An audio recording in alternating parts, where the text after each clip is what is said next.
Some guy in your gym or even on the internet seems to be barely putting any of this effort in, but having it all figured out. Meanwhile, you are doing all of these things that you were told to do, that you're supposed to do, but you are not anywhere near where you want to be. In this video, I'm going to show you exactly why that happens, and it is probably nothing anyone has ever told you. You have the job and you're still showing up to the gym 4 to 5 days a week, and you even probably know more about training than the majority of guys around you. So now I'm going to show you exactly where you've been going wrong. All right, right here is, I guess you could call the maxing pyramid. This is literally everything that the majority of guys are chasing, these 3 specific things. And keep in mind that you can chase any one of these. You can even try to chase multiple, even all 3 at once. It doesn't matter. You won't actually succeed at all of them together in the long term until you handle what is at the top of the pyramid. So going into life maxing, this is the very bottom of the pyramid. This is the very first part. This is basically your energy, your drive, your follow through, your mornings, your nights, just the way you are actually actively living, the life that you are chasing, and just your overall lifestyle in general. Pretty self-explanatory. That is life maxing. So going into looks maxing, this has been trending all over the internet. People are obsessing over this looks maxing, and this is your actual physical physique. Of course, this is your appearance, the way that you look in general. It's what most guys look to fix first. It's like the main thing people are looking for. Of course, you want to look your absolute best, and that's how they go to fix it. Training in the gym, eating better, just kind of hoping everything sticks, and they just, I guess, start look maxing. And then this one is a little bit more unknown, but it is just equally as important. And so many people skip this, but identity maxing. You can have the life, you can have the looks, but if you are not actually liking the way you perceive yourself to others, your confidence, how you are carrying yourself, the man you're pursuing yourself to actually become, who you are and who you are showing up as, maybe with your friends, with your family, with your girlfriend, in your job, with your wife, with your kids, whatever it is, identity maxing is so important, and so many people skip this. Now, all 3 of these things, of course, they are 100% real and all 100% definitely worth chasing, but none of them are actually going to be the thing that drives the overall results, hence the very top of the pyramid. So at the very top of the pyramid, we have hormone maxing. Now, just so you do not get this mixed up, hormone maxing is not like the 4th part of the pyramid. It is the literal gate to all of the other 3. And I seriously need you to listen to this next part, because this is what is going to piece everything else together. So hormone maxing, what it actually is, optimizing the actual hormonal signals driving your energy, your physique, your confidence, instead of just chasing those specific results directly like 99% of guys do. It is the actual inputs that determine whether everything else, the training, the nutrition, the mindset actually works, actually pays off, or just has you staying stuck. So fix this first and literally max this out, and the rest will completely follow. Now, if hormone maxing is actually the thing at the very top of the pyramid, the next obvious question is, how has it been working against me the entire time? Now, here is the thing. The majority of guys are not at all lacking discipline, lacking effort, or just lacking putting enough time or consistency in. They're doing these 5 specific things every single day that is quietly working against them, and they do not even know it. Now, the very first one right here, this is your light environment. And this isn't at all like how much light you're getting throughout the day, just being out in the sun specifically. It's about when and what time. Now, regarding the wrong time, the majority of guys are not actually seeing daylight until they are already at their desks, hours after waking up. And what you might have not known is that your body is naturally expecting that signal right when you are waking up, and it's just not getting it. And then, of course, sunlight in general, actual outdoor light, not just sitting inside under all this artificial light. Even on a cloudy day, this is going to do something no light bulb is ever going to replace. And guys think spending their entire day under all these fluorescent lights, all this artificial light, and even screens, and they're calling it good, and going off of that, going into blue and artificial light. Then at night, it just completely flips. Instead of winding down your standard staring into a phone, you're staring into your TV, maybe you're even doing stuff on your computer for work, and you're putting out that exact same wavelength that your body reads as it is still daytime. So you're basically sending a signal to your brain, making your brain think that it is daytime. So what does this do? It then suppresses your melatonin production because your brain thinks it's daytime, and then increases your cortisol. And your system just basically never gets that actual signal to shut off. Now, the next one right here, this is your stress and your cortisol system. And no, this is not about just having a stressful day or just being stressed throughout the day, whatever it is. It is about a system itself that is getting stuck. Hence the very first bullet point, your nervous system stuck. Now, most guys are walking around just going throughout their day in a fight or flight mode, and they probably don't even realize it. Not because something like crazy happened, but because they have a switch in them that never has an actual reason to be turned off. And that can leave their body going all throughout the day, thinking it is literally being chased by a lion. Your body doesn't know the difference. And then this can lead to not having any real recovery. You can even sleep 8 hours and still wake up completely tired, still wake up not feeling 100% because rest and actual recovery are not at all the same thing. If your nervous system is still on alert,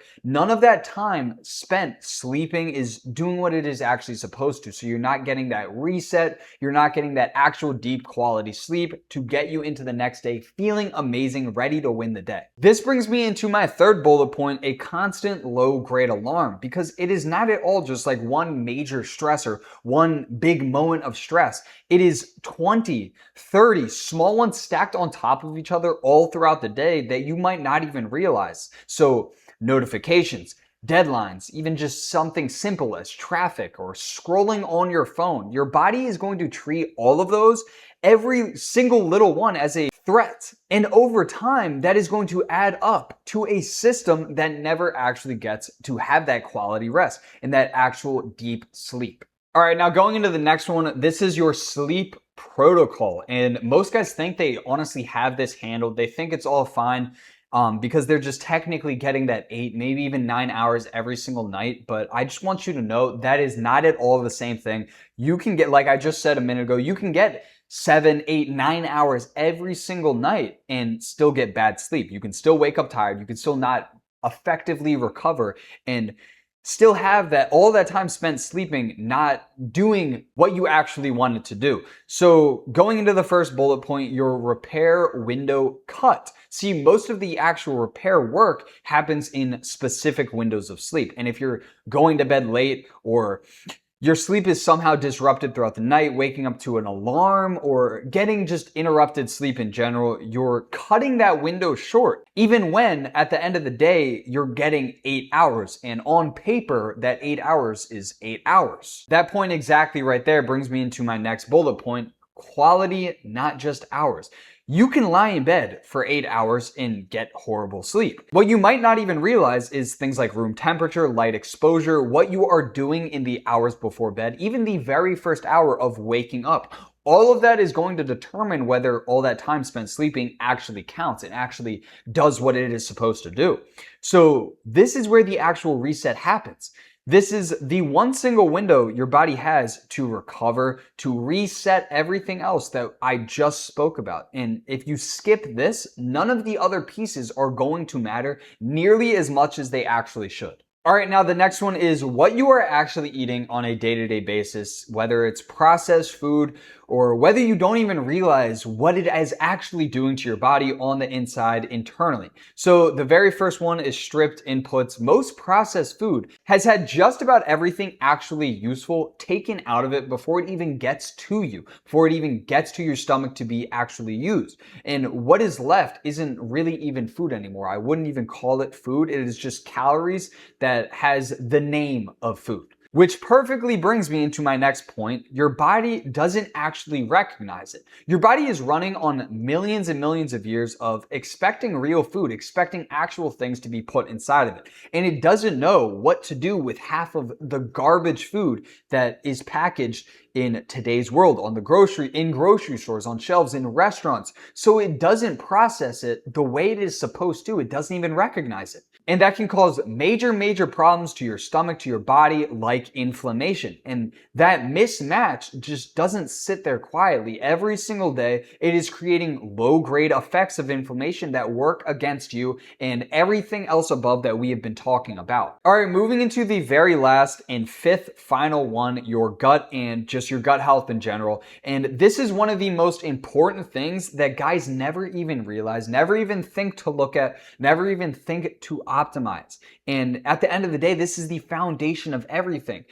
All the food that you're eating, everything, it is going to have an effect on your gut health in a positive or a negative way. And that is one of the most important things. Everything we talked about is going to run through this. So it's not going to matter how clean you're eating if what you are eating isn't being processed, effectively absorbed, and used inside of your gut. And what an unhealthy gut actually means is that you can eat all of these good things and it not be effectively used and absorbed the way it actually should be. So you could be doing these things right on paper, but still not having anything show up physically because it is not making it past just the point of your gut. And what so many people don't realize is the gut is a much more complicated system than they actually realize. Your gut sends signals to your brain. It has a pathway sending signals to your brain. Your gut is not at all just a digestion system. It constantly sends these signals to your mood, to your energy, to your hunger, literally all of it. So when this system is off or just not effectively working properly,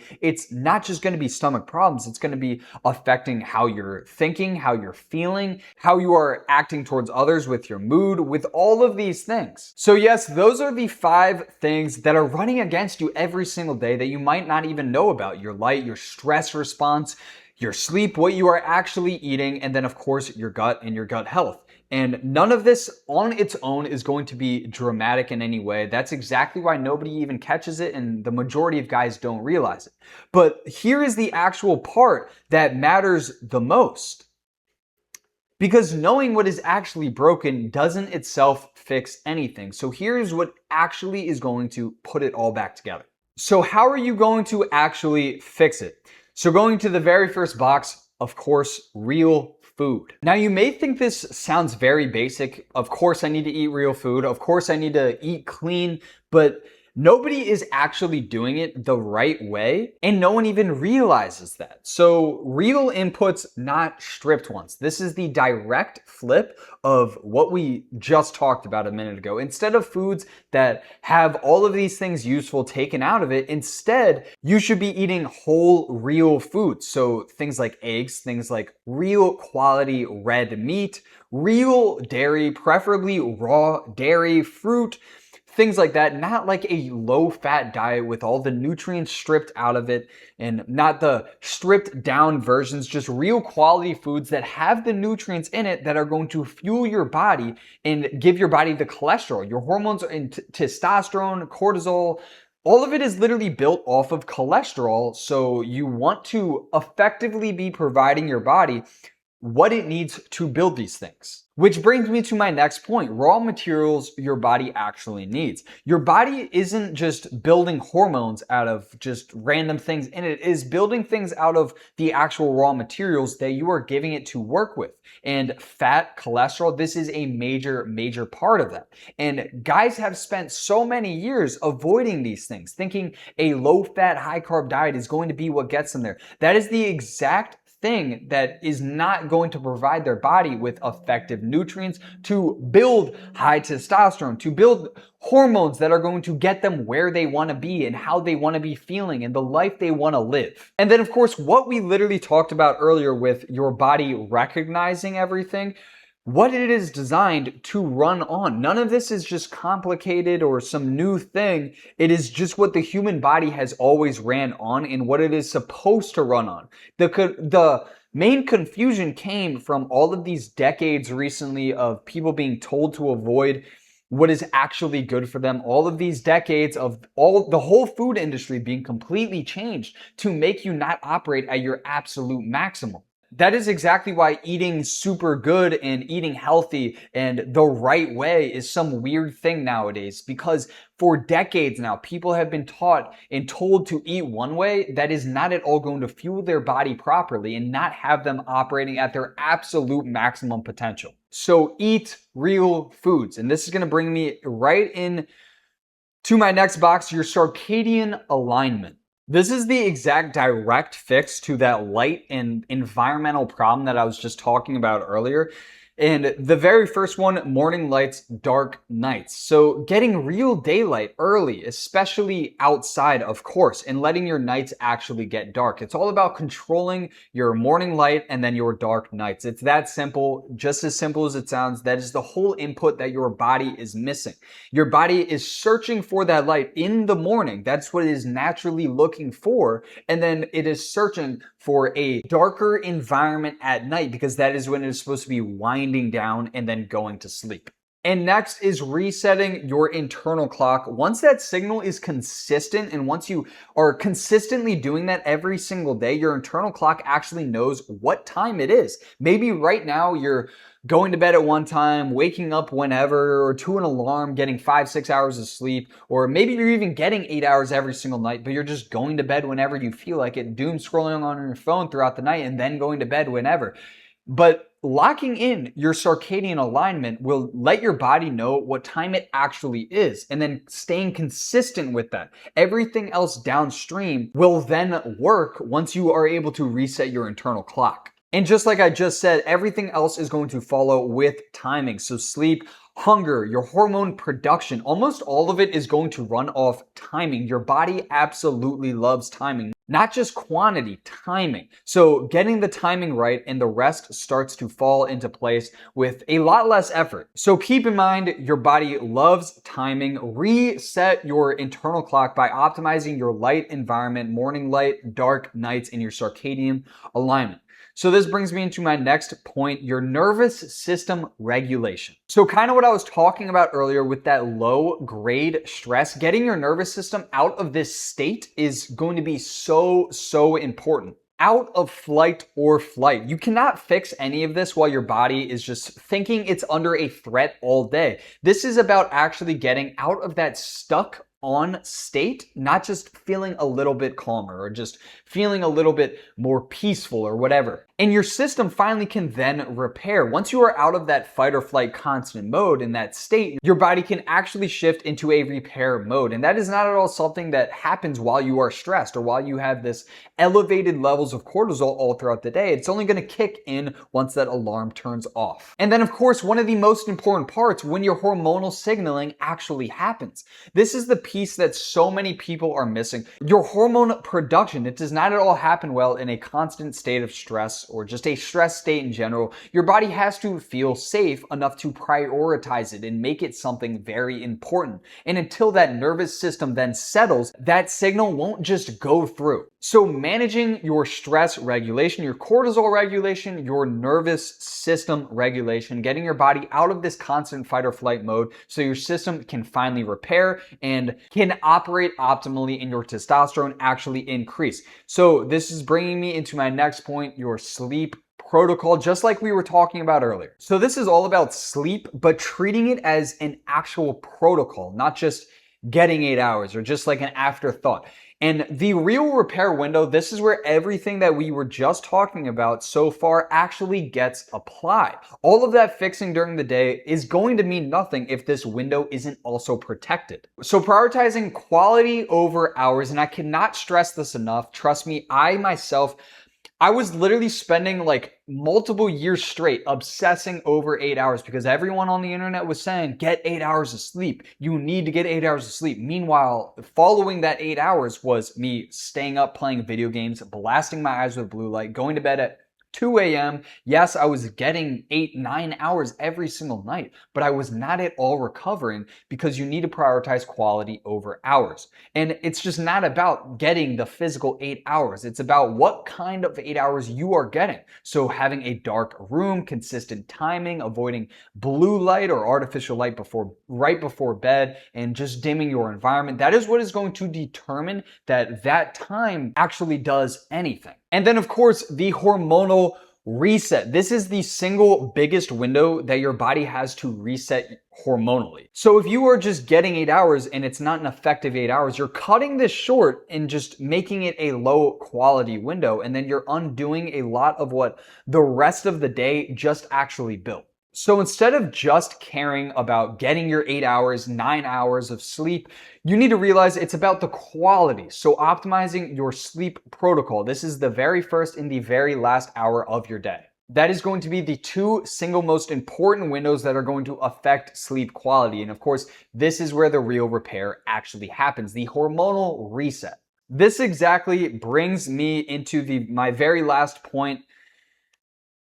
So after everything that I just went over and kind of explained, your hormonal signaling restored. This is everything that you get on the other side and everything that we just walked through and talked about. The energy, the drive, the follow through return, not because you just found more willpower or stayed more consistent or put more effort in, but because the thing that was draining you in the very first place, you might have not even realized, is finally fixed. And then your body can actually respond to everything that you're doing. The training, it finally does what it is supposed to do that you've been trying to get it to do the entire time. You're putting the work in and it is then actually showing up instead of just feeling like you are kind of shouting into an empty void. And then everything downstream finally works and does what it is supposed to do. This is the entire point. Once this is fixed, you are not just fighting your own body anymore. You are finally working with it. And this right here is what it actually looked like for me. This was me. Keep in mind, I'm training 5-6 days a week. I'm spending tons of time in the gym. I'm staying very consistent. I am tracking every single calorie here down to the gram, eating 200 plus grams of protein a day. Constantly putting the time in. I had a genuine passion for this, but as you can see, I was not really getting anywhere versus once I finally fixed everything internally. And my hormonal signaling was actually restored and I fixed my hormones and increased my testosterone. Now, if you feel like you yourself have been fighting your own body, you can comment the word rebuild. I will walk you through exactly how you yourself can fix this, or if you want this built out specifically towards you in your specific situation, you can book a completely free transformation strategy call. We'll see if you're a good fit for my one-to-one program. I'll put the link to this in the description below, but that is everything. Thank you guys so much for watching.